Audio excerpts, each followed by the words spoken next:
Today's daf is daf Chav Hey, and we're on the top of the daf. Avila hach shivavata bishta. The wife of Rab Chanina ben Dosa had a neighbor. She was very rough with her, Amra, and this neighbor is trying to embarrass her to come in and show up on Erev Shabbos and prove that she has nothing in the oven.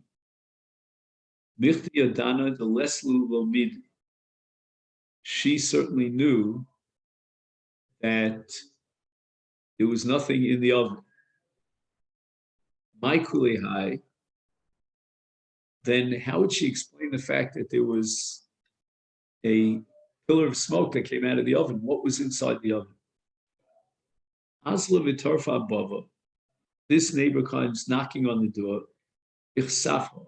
And Ashes Chanina ben Dosa, Rabbi Chanina ben Dosa, gets very embarrassed because now she's going to be exposed, meaning her neighbor will prove that there's nothing inside the oven. The Eilele in Drona, she moves into an inner chamber, and in the meantime, is Avid La Nisa. A miracle took place. The Chazil Tanura Mole Lach. The neighbors saw that the oven was full of bread. Now, the question is, are you allowed to benefit from that bread? Because we've been saying on the previous daf that Osur Lehenos Minanes, Min Dover Shanas Benes. Here, apparently, she did put a little bit of kemach, a small volume of flour into the oven, and the bracha would be chal from that small amount, expanding it, and that you're allowed to benefit from. That's the answer of the Yavitz.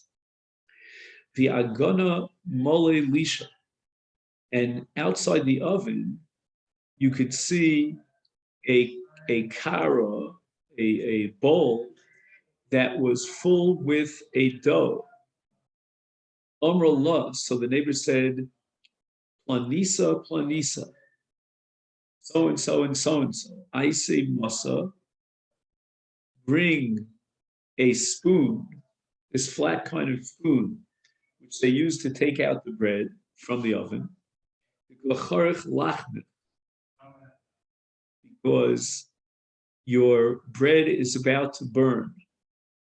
So the wife of Rabbi Chanina responded, I also, for this purpose, have brought this kli, this spoon, we call it a spatula, I guess, in our English, mardo, and that's why I went into my room.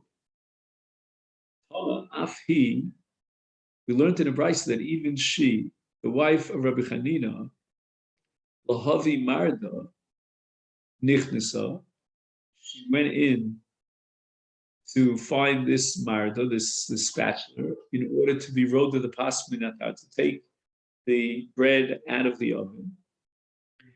And she didn't just lie, because she was embarrassed. Because she knew that God would create a miracle for her.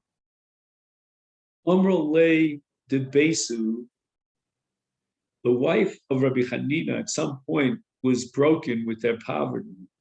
And she turns to her husband, Rabbi Chanina, and she says, how long will it take until we finally get out of this mess and our agony and misery will terminate? Amalei, my nav. What do you want me to do? What can we do? So she responded, Boy Rachme, please pray that he should give us something, some way of supporting ourselves. Boy Rachme, Chanina asked HaKadosh Baruch Hu for compassion, and Yotzasa, what came down from the heavens, was Kamin Pisas Yad, like a hand, and Yavule, and with this hand, something was given to Rabbi Chanina. What was it? Chad Kara Dipsora de Dahava, a single leg of a three-legged table made of gold. And that's something certainly you could sell on the market and have enough money to support the family. Chazia, however, when the wife, the Rebbetzin Rebbe Chanina, went to sleep at night, but Alma, she saw in her dream that Asidei Tzadiki, the Ochli Apsor Didava, but the Islay, that in the world to come, the tzaddikim will be sitting and eating on a table made of gold that has 3 legs. The Iu, but her husband, Rabbi Hanina, is eating Apsora de Trey carry on a table made of 2 legs, because the 3rd leg was given to them in this world as a gift. When she relates this dream to her husband, Rabbi Hanina, Omar Allah, he responds, Michalach, is this something that you're happy with? Did Mechel Ochli Kuli Alma Apsora de Michalim, Vano Apsora de Michsan? That as a result of the fact that we're benefiting from this one leg in this world, the tzaddikim in the world to come will be sitting at a full table, will be sitting at an incomplete table, a table that's missing one of its legs. Amrulay, so she responded to him and she said, Umay Navid, what can we do to guarantee that Liasid Bava at the end of time in Olam Haba, that our table will not be missing, it'll have 3 legs? Now, Rabbi Hanina praised Hashem to take back that leg of gold, and as a result, God came and took back the regal of Zav. So now, in Olam Haba, he'll have full schar, full reward with a 3-legged table. We learned in the Brisa, Gadol Haya Nesach when Yotzim in Arich. The second miracle of God of returning something to God and God taking it back is even greater than God giving it in the first place. Why? The Gemiri, we have a tradition, Mehavi Yaveh, that Shamayim gives, it doesn't take back. Mishkal lo Shamayim. Here in this case is an exceptional situation that happened, that not only was that leg of gold given to Rabbi Hanina as he had requested, it was even taken back the way he requested it now.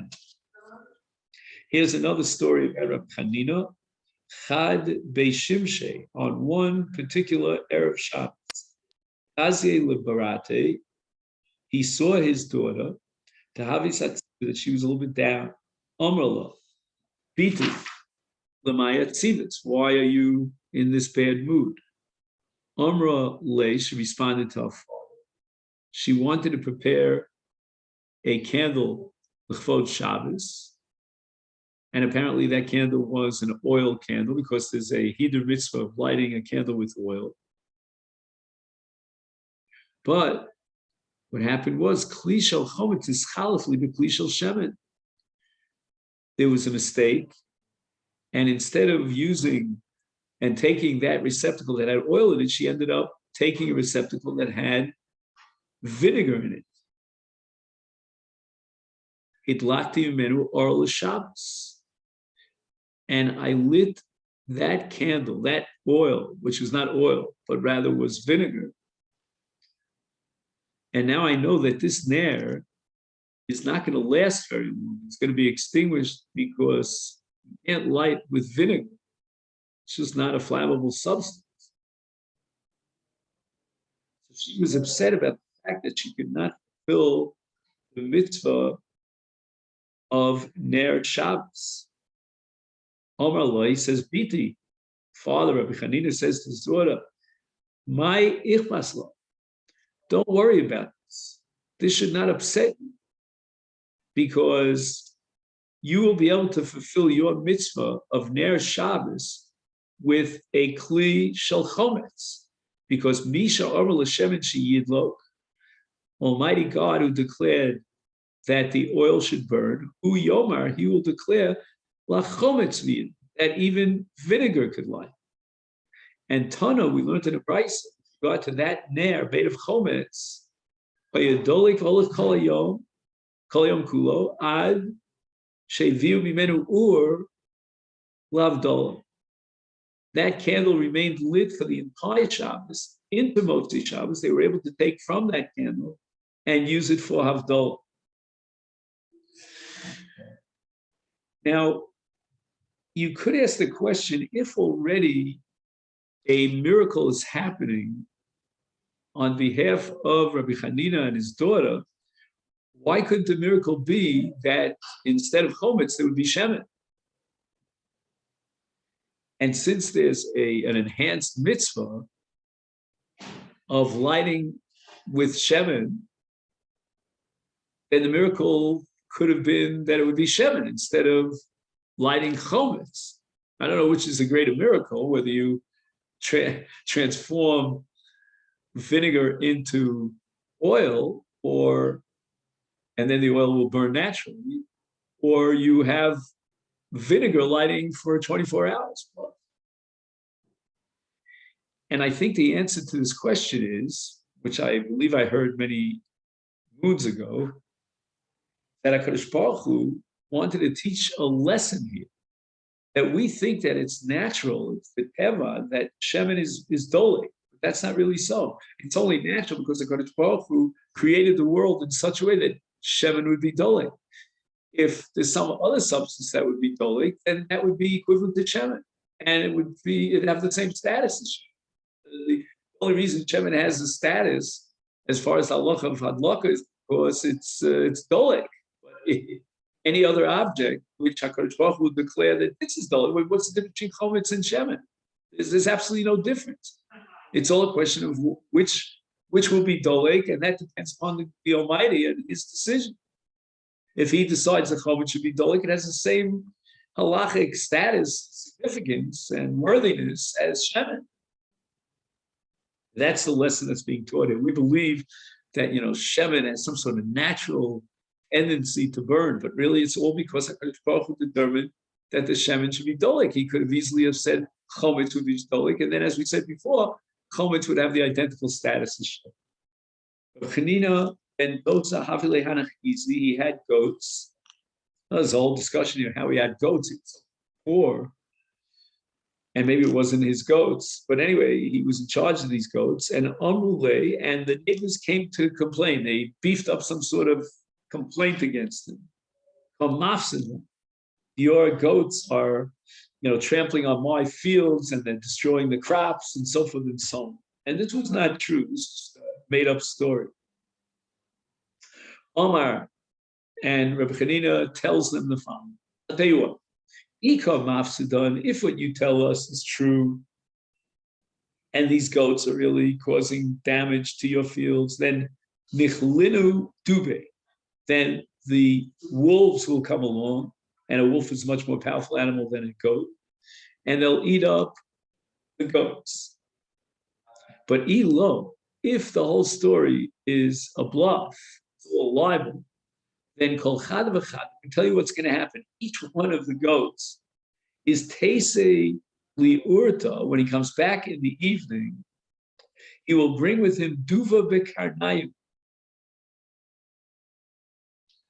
He will actually carry a wolf. Each one of the goats will carry a wolf on his horns, which is an unbelievable miracle. And liurta, what exactly happened at night is Aisi kol chad v'chada, each one of these goats brought a duva b'karnayim, a zev, a wolf, in its horns. Reminds me of my father had a goat. That's how they supported themselves, with the milk of the goat that they sold back in the city, a little teeny town called Plisa in Poland or Lithuania, depending upon who won the war that day. But anyway, and the goat, which was so loyal to my father, was attacked by a wolf. And somehow the goat was able to hold his own, but the wolf dug his claws into the goat. And that's the saddest day of my father's childhood, when they had to sell the goat because it became a treifa and you couldn't drink the milk of the goat. Anyway, Rabbi Hanina had a female neighbor, the Kabanya Basin. She was building her house. Velomatu Kshure. She had on the roof of her house, she had beams and the beams did not stretch from one wall to the other. Isilikameh, the Amrole, Banisi Basi, below Kamatu Kishura. She tells Alina that I built this house, and the beams do not reach from one wall to the other. I really don't have a roof over my head. Amalei Mashmech, apparently in the name you can tell whether or not she's a tzaddikus and she's worthy of a miracle. Amalei Iku, strange name Iku. But in any event, Omar Iku, Rabbi Hanina said to her, Iku, Nimtu Shuraya, let the beams extend themselves. So they reach from one wall to the other. Tana, and we learned in the Brisa, he giu ad sheyotzu ama lekan v'ama lekan. Not only did the beams reach from one wall to the other, but they even stretched out beyond the walls, one amma in each direction. And this was a pirzum anes.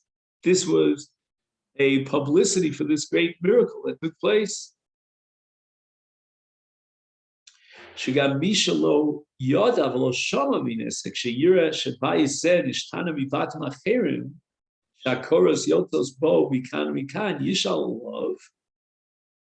Yagidu lo sanes. This is the way people will ask about this strange phenomenon where the beams are stretched out beyond the walls.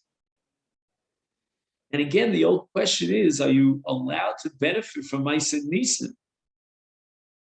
Perhaps we could give the answer to the Iris that already wore beams. It was just a matter of a bracha to extend the beams. There are other answers that are offered to this question. For example, the Ben Yoda says the hana of the ner is something that goes into the body. The goof is nenem and a ner. That's already a problem for a ner shel nes. But here, the benefit that she gets from the koros, from the beams, is hana chitonit. That she's really getting hana from the roof, and the beams are holding up her roof. That's not called a hana from Ma'aseh Nisan. Yesh Omrim, we have another tradition, Snifim Asaum. In other words, there were small pieces of wood that were attached to the entire length of these beams, and therefore was able to extend the beams. It looked like little vertebrae, little chuyos. And Tanya Plima Omer, Anira Isioso Bias. I actually saw that house where the miracle took place.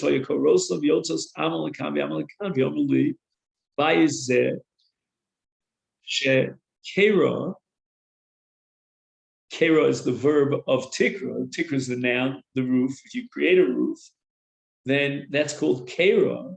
Rabbi Hanina ben Dosa ben Filosa. Hanina was the roof man who created the roof miraculously through his prayers.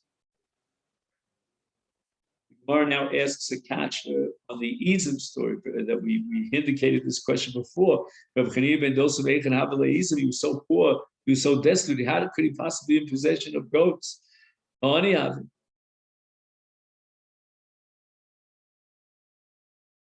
In fact, we had a Gemara back on Chav Dalet that a Baskel used to come out on a daily basis and say that all Reb Chanina ben Dosa had to eat, and that's all he needed, was a Kav Charuvim from Erev Shabbos to Erev Shabbos. He had nothing else. And furthermore, Amru Chachamim, Ein Megadlim Behema Daka Eretz Yisrael.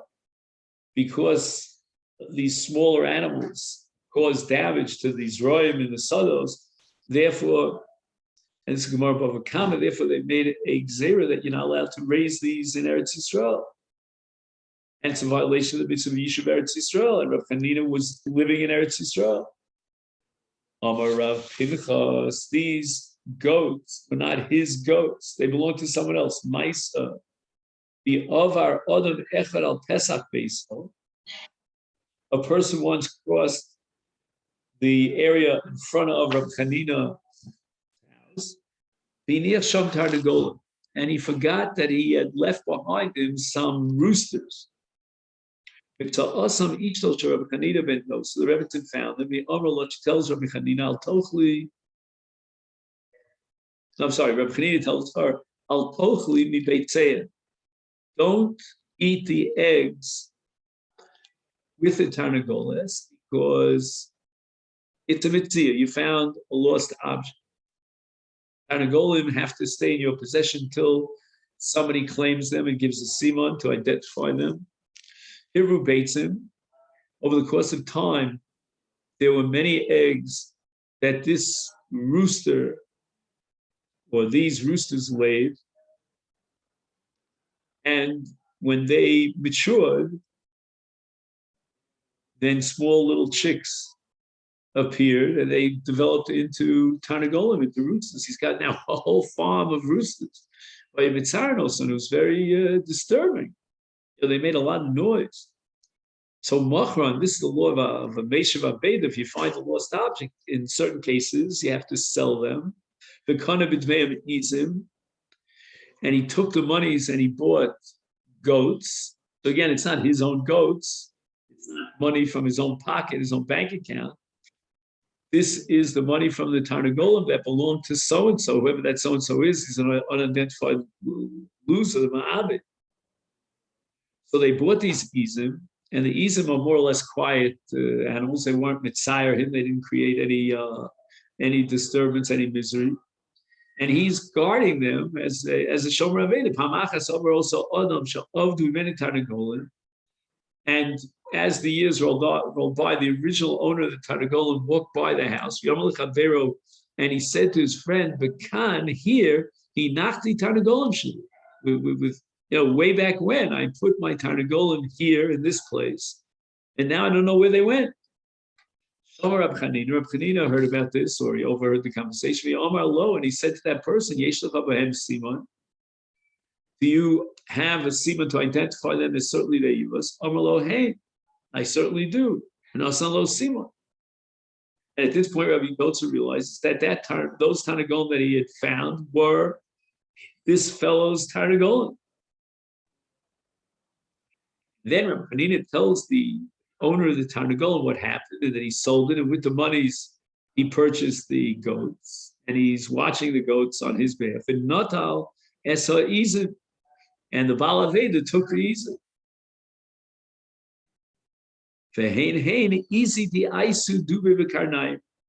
And these were the very same goats that in the story that we learned above, they actually carried the wolves. Each one carried a wolf on his karnayim.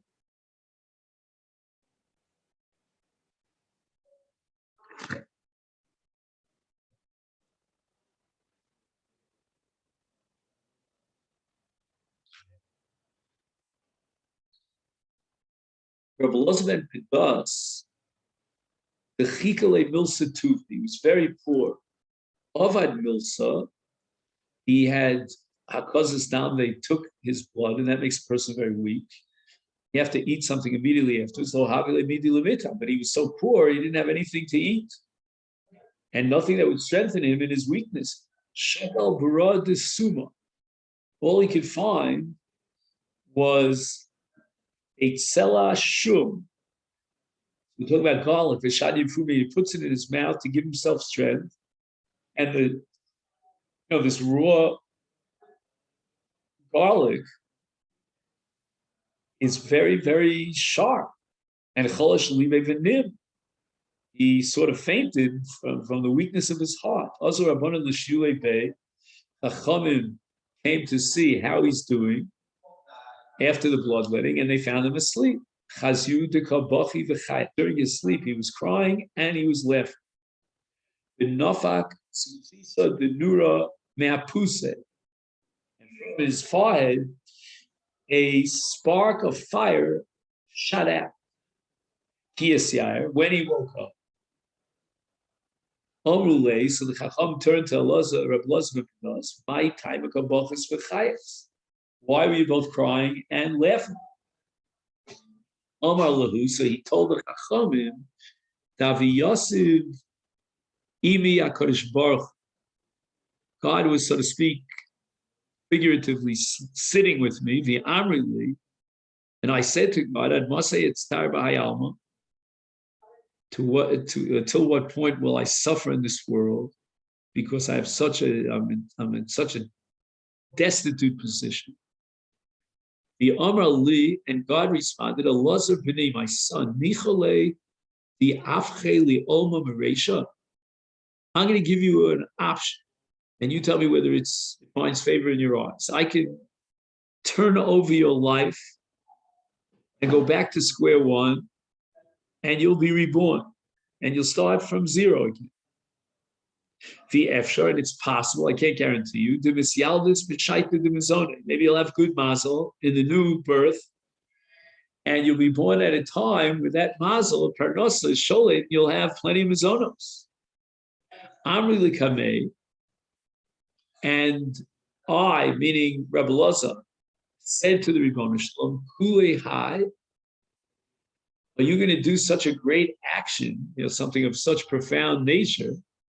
The Efshar, and the whole deal, the whole enterprise is only on a possibility. That he'll be born with a good mazel for Parnasa, but that's something. Maybe he won't be born in the second round with that hour that is saturated with a mazel of Parnasa. Furthermore, he says, Amrile, I said to the Rebbe Shalom, Techai Tfei O Techayena. The years of my life that have passed up until this point, are they the majority of my life? In other words, the years that are remaining for me are less than the years that I reach now at this age.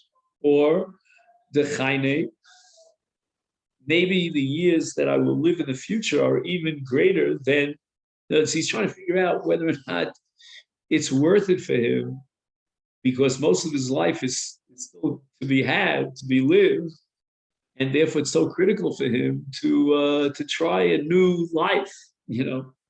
Maybe he'll be successful in that part. So God responded, "Dochias." No, it's most of your life has already passed. When Reb Loza hears this, he starts crying in his sleep, and he continues to tell the story. Amri Likameh, I said to the Ribbon Shalom, Cain, if most of my life has already passed, Lo be'ina, I dropped the request. I don't want you to turn over my world and start my life again if I've already lived most of my life. Bofen zeshek are over rov shnosov b'kabolas hadiyus bi'ava below chet. I lived so much of my life already, and I was able to somehow withstand the test and still continue to live despite my abject poverty.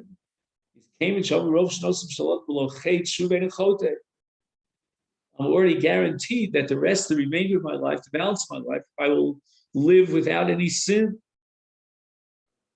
Amalei, HaKadosh Baruch Hu is very impressed with the decision of Rabbi Loza in turning down that great offer to start his life. And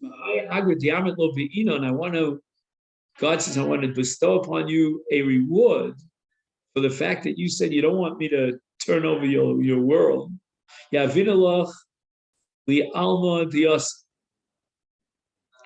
I will designate for you in the world to come Tleisrei Narvasa.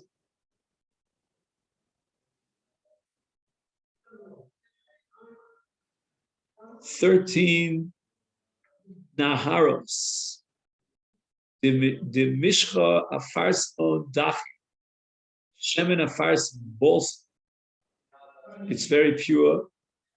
Kinaharos Ros Vidiglas." That these 13 rivers can be compared to the Euphrates, the most beautiful rivers. To be Agnes Bahu, and you'll have Oneg, you'll be able to bathe in those rivers, you'll be able to walk from one river to the other, take a tiul. And when Rabbi Elazar ben Pedas hears this, he starts smiling. So before he was crying, and now he's smiling. Amri L'Kamei. Now he tells the Chacham that I said to the Rebbeinu Shalom, I Vesulo. That's all I'm going to get in the world to come is just these 13 rivers, nothing more. Amarle, so HaKadosh Baruch Hu responded, L'chavrach ma yahavta, Chima etein l'chavercha. Meaning, if I would give you more than these 13 rivers, I'd be detracting from other tzaddikim. B'chelik olam haba shalahem etein gam l'cha.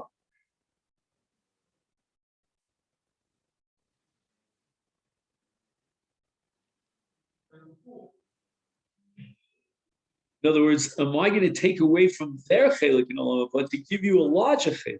They claim that that's tzaddikim no less than you are. They deserve a fair share, an equal amount. Amri Leis, so I told HaKadosh Baruch Hu, I'm not asking from you to give me something that was designated for tzaddikim so that I can detract from their portion. Anomi gavadu lesle be'inon.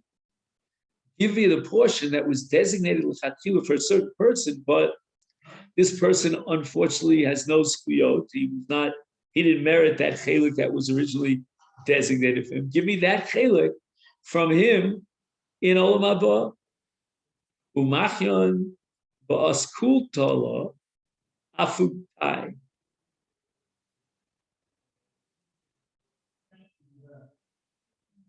And now Rabbi Elazar ben Pedas testifies that a Baruch Hu gave him a bang on his forehead.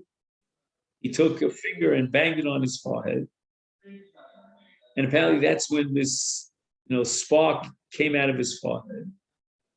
The Amar Li, and Hashem said to me, like in a jovial way, Elazar, bring my son, Gire Bach Gire.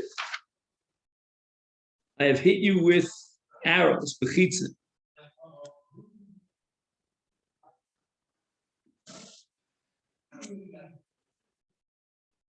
It sounds like HaKadosh Baruch Hu was asking if the other tzaddikim will claim this is not fair, you're taking away from us.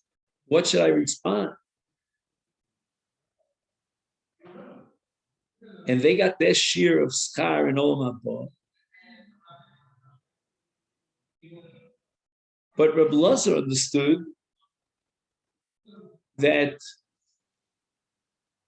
Shesha'elas HaKadosh Baruch Hu ma'yitein lahem b'scharam anomi gavre delesle be'inu keni kov mitzchal urmos lo shelo didek yofe b'mocho divrei HaKadosh Baruch Hu.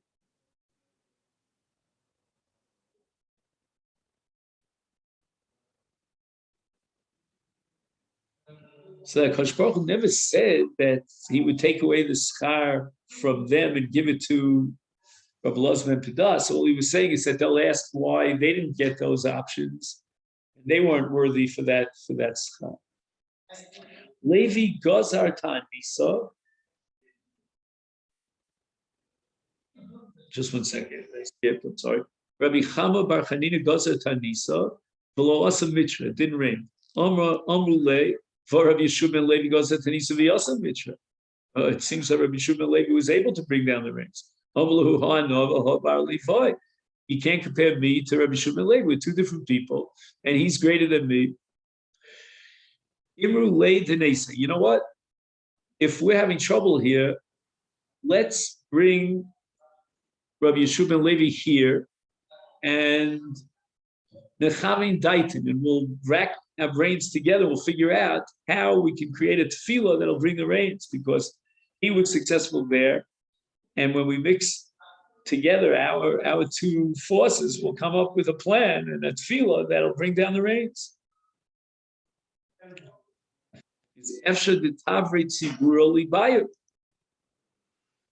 And maybe when the tzibur will see that both of these great giants are working so hard to bring down the rains, maybe they'll have a a certain new heart. They'll do tshuva, they'll be shiver nalev, and the Osi Mitra, that'll bring down the rain. So Rabbi Shimon ben Levi comes to Rabbi Chama bar Chanina, Uban Rachme, and they're praying together, the two of them, for Rachme Shemayim, for divine compassion. Osi Mitra, nevertheless, the rains still don't come down.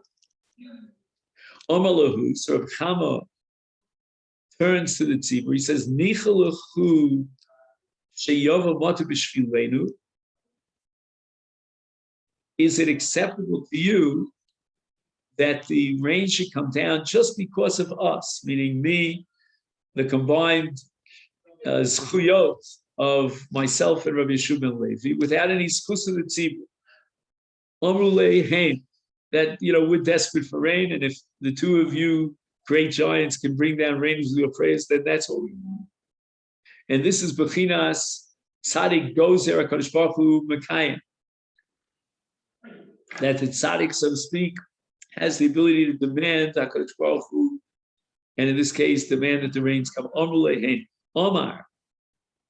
He looks up at the Shamayim, Rab Chama bar Chanina, and he says, Rakia, Rakia. He turns to the firmaments, he says, Kasi Panayim. Below ikas.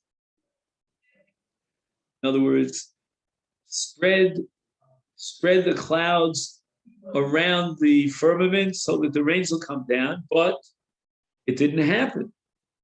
There was no response. Omar, so Rab Chanina bar Chanina says, Kama azim pnei harakia. Look what chutzpah there is up in the rakia, that they're not, the clouds are not forming in a thick way to bring down the rains. It's kasi. So at that point, the rakia responds, and there are clouds, v'yasa mitra, and the rains came down. Levi gozer tanisa v'lo asa mitra. Amal afar v'bor shalom olisi v'yashavti b'marom. The ein atom arachim al banech, very harsh language of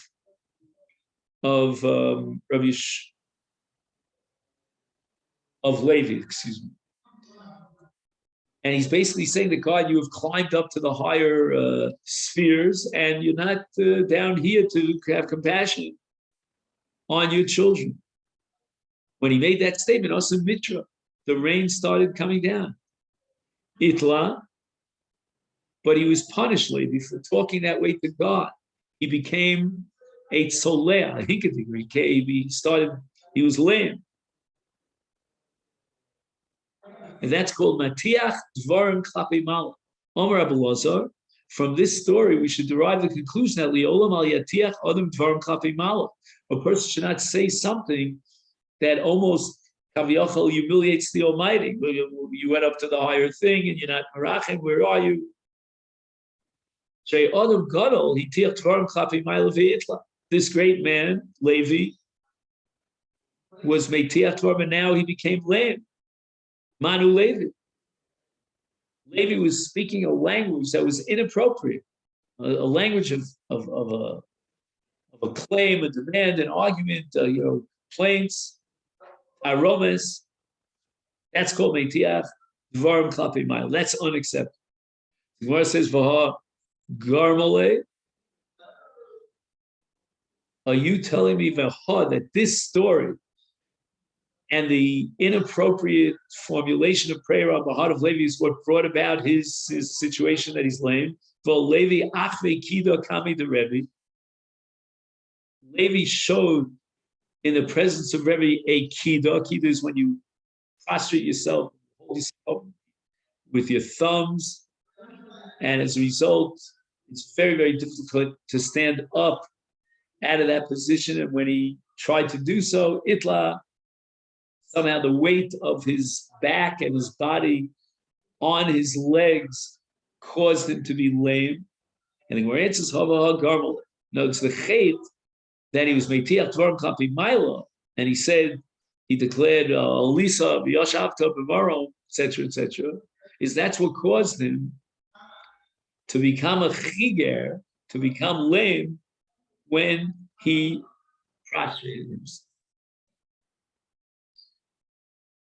Rabbi Chia Bar Lu Yoni Sham'inu lahanach anoni dekamri. He overheard the clouds speaking one to the other, the conversation up in the heavens. And this was in Eretz Yisrael. So probably what it means is that each of these clouds has a sar, some sort of celestial officer that's designated and speaks on behalf of the clouds. Why don't we bring down the waters, the rains, but not here in Eretz Yisrael, but b'Amon Moav? Omar, sort of Chia, Balulani said, how could it be that the rains will be diverted towards Ammon and Moab? Asata Torah li'amchu Yisrael, Chazarta al kol umas ha'olam, lo kiblua, v'achshav atanotzin lahem motor.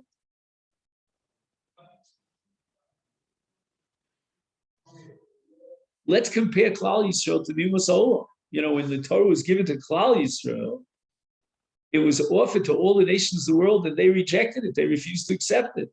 And now you're going to give these nations of the world rain, and you're going to deny rain to Klal Yisrael, who accepted the Torah, received the Torah? Shedu hacha. Therefore, Chia speaks to the Anonim and says, give the Gishamim here in Eretz Yisrael. Don't check out and go to Ammon and Moab. Shadua aduftayu. And the clouds brought down the rains in their proper place, meaning in Eretz Yisrael. Dorash Rabbi Chia Bar Lulyoni. Once we mentioned Rabbi Chia, what does it mean until Sadik Hatomar Yifrach Ke'eres Bavanon Yizger? The tzaddik is being compared to two different trees, to a date tree and to the cedar tree. Im nemar tamar, lo nemar eres. Im nemar eres, lo nemar tamar. So make your decision here. Why are you offering two different metaphors or comparisons? Is it Erez or is it Tamar? Ilu nemar Tamar v'lo nemar ke'erez.